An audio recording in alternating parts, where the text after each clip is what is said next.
বন্ধুরা, মহাকাশে গিয়ে বিজ্ঞানীরা কোথায় থাকে বলুন তো? হ্যাঁ, আপনি একদম ঠিকই ধরেছেন, ইন্টারন্যাশনাল স্পেস স্টেশনে।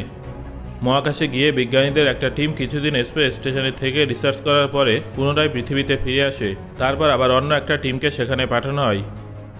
আচ্ছা, আপনারা কি কখনো ভেবে দেখেছেন যে মহাকাশে থাকা স্পেস স্টেশনগুলো কখনো ভেঙে পড়ে না কেন?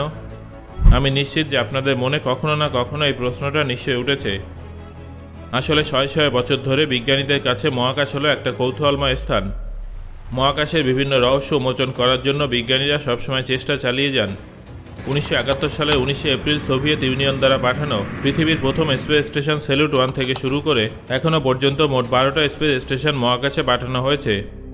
এত বছর ধরে মহাকাশে ভ্রাম্যমান স্পেস স্টেশনগুলো কেন ভেঙে পড়ে না, সেই উত্তরটা আজকের এই ভিডিওতে আপনাদের জানাবো। তবে তার আগে আপনাদের এটা জানতে হবে যে স্পেস স্টেশন আসলে কি, স্পেস স্টেশন কেন নির্মাণ করা হয়। তারপর আমি আপনাদের বলবো যে স্পেস স্টেশনগুলো কিভাবে মহাকাশে পাঠানো হয়, মহাকাশে পাঠানোর পর স্পেস স্টেশনগুলো কিভাবে নিজের অরবিটে সুরক্ষিত থাকে এবং কেন স্পেস স্টেশনগুলো পৃথিবীতে পড়ে যায় না। এর পাশাপাশি আপনাদের এটাও বলবো যে কেন পৃথিবীর মাধ্যাকর্ষণ শক্তি এর উপরে কাজ করে না। বন্ধুরা, এই সমস্ত প্রশ্নের উত্তর জানার জন্য ভিডিওটা শেষ পর্যন্ত অবশ্যই দেখুন। কয়েক দশক আগে পর্যন্ত মহাকাশ প্রেমীদের কাছে স্পেস স্টেশন নির্মাণ করার ভাবনাটা শুধুমাত্র কল্পনার মধ্যেই সীমিত ছিল। তবে 1970-এর দশকে এটা স্পষ্ট হয়ে যায় যে বিজ্ঞানের সাহায্যে এই ধরনের স্ট্রাকচার নির্মাণ করা সম্ভব। স্পেস স্টেশন কি? অরবিটাল স্টেশন বা অরবিটাল স্পেস স্টেশন নামে পরিচিত স্পেস স্টেশন বাস্তবে একটা মহাকাশযান যেটা দীর্ঘ সময়ের জন্য মহাকাশ যাত্রীদের মহাকাশে থাকার সুবিধা প্রদান করে। অর্থাৎ এটা হলো একটা অস্থায়ী বাড়ি যেখানে গিয়ে বিজ্ঞানীরা গবেষণা করেন এবং মহাকাশ সম্পর্কে নতুন নতুন তথ্য অনুসন্ধান করেন। মহাকাশ স্টেশন নির্মাণের উদ্দেশ্য কি? বন্ধুরা, আপনাদের অনেকের মনে হয়তো এই প্রশ্নটা উঠছে যে কেন মহাকাশে স্পেস স্টেশন নির্মাণ করা হয়েছিল, এর পেছনে কি উদ্দেশ্য ছিল। যদিও এর কারণ নিয়ে বিজ্ঞানীদের মধ্যেও অনেক মতবিরোধ আছে, যেমন মহাকাশে মানব শরীরের উপরে ওজনহীনতার পরীক্ষা, অন্য গ্রহের সম্পর্কে অনুসন্ধান করা, স্পেস ট্রাভেলিং সহজ করা ইত্যাদি ইত্যাদি। বন্ধুরা, এটা বললে ভুল হবে না যে এই ব্রহ্মাণ্ডে আমাদের অস্তিত্ব পৃথিবীতে উপস্থিত ছোট্ট একটা পিঁপড়ের থেকেও অনেক কম। আর এইভাবে মহাকাশে লুকিয়ে থাকা হাজার হাজার রহস্য উন্মোচন করার জন্য মহাকাশ স্টেশনের নির্মাণ করা ভীষণ জরুরি ছিল। সাধারণত বেশিরভাগ সময় বিজ্ঞানীদের গবেষণার প্রয়োজনেই স্পেস স্টেশন লঞ্চ করা হয়েছে, কিন্তু বিগত কয়েক বছরে মিলিটারি লঞ্চ হয়েছে। 1950-এর দশকে যখনই মহাকাশ যুগ শুরু হয়েছিল তখন থেকে মহাকাশ বিমান এবং স্টেশনের ডিজাইন মিডিয়ার মাঝে জনপ্রিয় হয়ে উঠেছিল। 1969 সালে প্রথম স্পেস স্টেশন নির্মাণের চেষ্টা করা হয়েছিল। তারপর 1971 সালে স্যালুট 1 মহাকাশ স্টেশন নির্মাণ করা হয়। 1998 সালে ইন্টারন্যাশনাল স্পেস স্টেশন নির্মাণ করা হয়। নাসা কর্তৃক পৃথিবীর নিচের অরবিটে নির্মিত স্পেস স্টেশন সম্পূর্ণরূপে অপারেশনাল স্পেস স্টেশন আইএসএস নামে পরিচিত এই ইন্টারন্যাশনাল স্পেস স্টেশনটা আসলে মানব শরীর এবং মহাকাশযানের প্রভাব সম্পর্কে গবেষণার পাশাপাশি একাধিক মহাকাশ মিশনের মহাকাশচারীদের বসবাসের জন্য গড়ে তোলা হয়েছে। 15টা দেশ মিলে এটা নির্মাণ করেছে। পৃথিবীর সবথেকে বড় স্পেস স্টেশন অর্থাৎ ইন্টারন্যাশনাল স্পেস স্টেশনটা সম্পূর্ণরূপে নির্মাণ করতে 10 বছর সময় এবং 30টারও বেশি মিশনের প্রয়োজন হয়েছিল।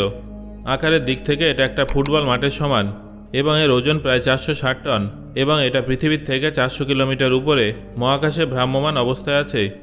এই ইন্টারন্যাশনাল স্পেস স্টেশন মানব ইতিহাসের অন্যতম বড় সাফল্য হিসেবেও বিবেচিত হয়ে থাকে। বন্ধুরা, এবার আপনাদের বলবো যে এত বিশাল এবং ভারী ওজন বিশিষ্ট এই মহাকাশ স্টেশনটাকে কিভাবে মহাকাশে পাঠানো হয়েছিল। কোনো সাধারণ মহাকাশযানের মতো স্পেস স্টেশনকে মহাকাশে পাঠানো একেবারেই সহজ কাজ নয়। পৃথিবীতে স্পেস স্টেশন নির্মাণ করা হয় এবং তারপরে সেটা একেবারে লঞ্চ করা প্রায় অসম্ভব। আজ পর্যন্ত এমন কোনো রকেট নির্মাণ করা সম্ভব হয়নি যেটা এত ভারী মহাকাশ স্টেশনে ভার বহন করতে পারবে। ইন্টারন্যাশনাল স্পেস স্টেশনকে পৃথিবীর লোয়ার অরবিটে পৌঁছানোটা একটা সমস্যাজনক ব্যাপার ছিল। সেই সমস্যাটাকে দূর করার জন্য মহাকাশে স্পেস স্টেশনকে আলাদা আলাদা অংশে লঞ্চ করা হয় এবং ধীরে ধীরে অরবিটে স্থাপন করা হয়, যেটা ভূপৃষ্ঠ থেকে আনুমানিক 400 কিলোমিটার উপরে আছে। 1990-এর দশক থেকে ইন্টারন্যাশনাল স্পেস স্টেশনকে অ্যাসেম্বল করার কাজ চলছে।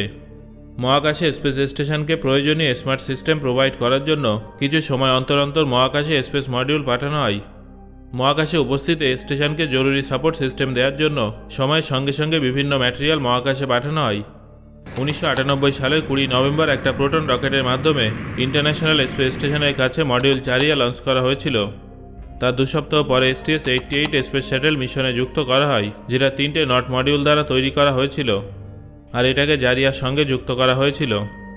এর মধ্যবর্তী সময়ে আরও অনেক মডিউল মহাকাশে লঞ্চ করা হয়েছিল, যেগুলো নির্দিষ্ট সময়ে ISS-এর সঙ্গে জুড়ে দেওয়া হয়েছিল।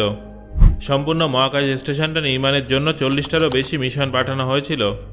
2020 সাল পর্যন্ত 36টা স্পেস শ্যাটেল মিশনের মাধ্যমে ISS-এর জন্য প্রয়োজনীয় উপাদানকে মহাকাশে পাঠানো হয়েছিল। যে কোনো মহাকাশ স্টেশনের পক্ষে নিজের অরবিটে টিকে থাকা ভীষণ জরুরি।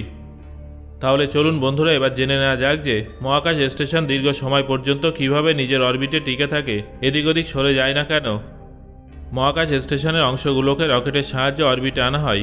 অরবিটে পৌঁছানো এবং সেখানে টিকে থাকার জন্য স্পেস স্টেশনের একটা নির্দিষ্ট স্পিডের প্রয়োজন হয়।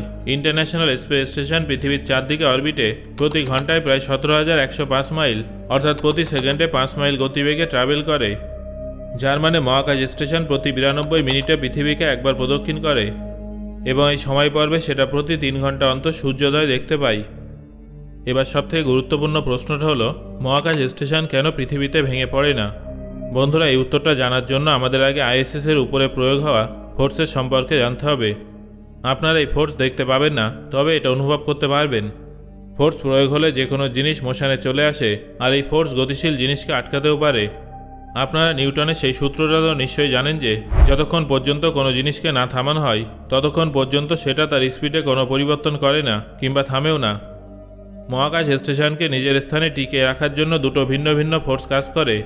প্রথমটা হলো মাধ্যাকর্ষণ বা গ্র্যাভিটি। এটা সেই সব জিনিসের উপরে প্রয়োগ হয় যার ওজন থাকে। যে সমস্ত জিনিস অনেক ভারী হয়, যেমন গ্রহ, একটা ফোর্স তৈরি করে যা ছোট ছোট জিনিসকে নিজের দিকে আকৃষ্ট করে, তাদের টানে, যেমন আমাদের পৃথিবীর মাধ্যাকর্ষণ শক্তি। এই কারণে আমরা কেউ আকাশে ভাসি না। আমরা যখনই উপরের দিকে লাফ দিই তখনই আবার নিচের দিকে পড়ে যাই, কারণ পৃথিবীর মাধ্যাকর্ষণ শক্তি আমাদের সবসময় মাটির দিকে টানতে থাকে। যখন মহাকাশচারীরা পৃথিবীর থেকে দূরে যান তখন তারা মহাকাশে ভাসতে থাকেন, কারণ তারা পৃথিবীর মাধ্যাকর্ষণ শক্তি স্কিপ করে যায়। এখানে আপনারা হয়তো ভাবছেন যে তাহলে গ্র্যাভিটি কেন স্পেস স্টেশনকে পুনরায় পৃথিবীর দিকে টানে না? বন্ধুরা, এই উত্তরটা জানার জন্য আপনাদের দ্বিতীয় ফোর্সটা সম্পর্কে জানতে হবে, যা সেন্ট্রিফিউগাল ফোর্স নামে পরিচিত। ইন্টারন্যাশনাল স্পেস স্টেশনের মতো মহাকাশ স্টেশনগুলো নির্দিষ্ট গতিতে পৃথিবীকে প্রদক্ষিণ করে, যার ফলে সেন্ট্রিফিউগাল ফোর্স এবং গ্র্যাভিটেশনাল ফোর্স সমান হয়। উভয় ফোর্সের মধ্যে তৈরি হয় স্টেবল অরবিটের কারণে স্পেস স্টেশন মহাকাশে টিকে থাকতে পারে। এই জন্যই বড় বড় মহাকাশ স্টেশন তাদের অরবিটে চক্কর কাটতে থাকে এবং পৃথিবীতে ভেঙে পড়ে না। বন্ধুরা, পরের প্রশ্নটা হলো, এই মহাকাশ স্টেশনগুলো কি সবসময় মহাকাশেই থেকে যাবে, কখনো পৃথিবীতে ফিরে আসবে না? মহাকাশচারীরা যখন স্পেস স্টেশন থেকে পৃথিবীতে ফিরে আসেন তখন তারা ছোট ক্যাপসুলে করে ফিরে আসেন। যদিও সেই ছোট ক্যাপসুলে মাত্র 3 জনই ফিরতে পারেন। বিজ্ঞানীদের মতে ইন্টারন্যাশনাল স্পেস স্টেশনের কিছু অংশকে পুনরায় নতুন স্পেস স্টেশনে ব্যবহার করার জন্য মহাকাশে রাখা যেতে পারে, তবে এর অধিকাংশ অংশই পৃথিবীতে ফিরে আসবে। এর জন্য মিশন কন্ট্রোলার স্টেশনের সাথে যুক্ত রকেট ব্যবহার করে একে পৃথিবীর কাছে নিয়ে যাওয়ার চেষ্টা করবে। যখন এটা অনেক কাছে থাকবে তখন পৃথিবীর মাধ্যাকর্ষণ শক্তি একে ভেতরের দিকে টানতে শুরু করবে। শেষমেশ এটা বায়ুমণ্ডলের সঙ্গে সংঘর্ষের কারণে আগুনের গোলায় বদলে যাবে। এটা সাধারণত ফ্রিকশনের কারণে হয়ে থাকে। একবার যখন ইন্টারন্যাশনাল স্পেস স্টেশন বায়ুমণ্ডলকে অতিক্রম করে ফেলবে তখন তার জ্বলন্ত ভাগ প্রশান্ত মহাসাগরে গিয়ে পড়বে। সো বন্ধুরা, আমি আশা করছি এই ভিডিও থেকে আপনি অনেক নতুন তথ্য সম্পর্কে জানতে পেরেছেন। ভিডিওটা আপনার কেমন লাগলো সেটা অবশ্যই আমাকে কমেন্ট করে জানান। ধন্যবাদ।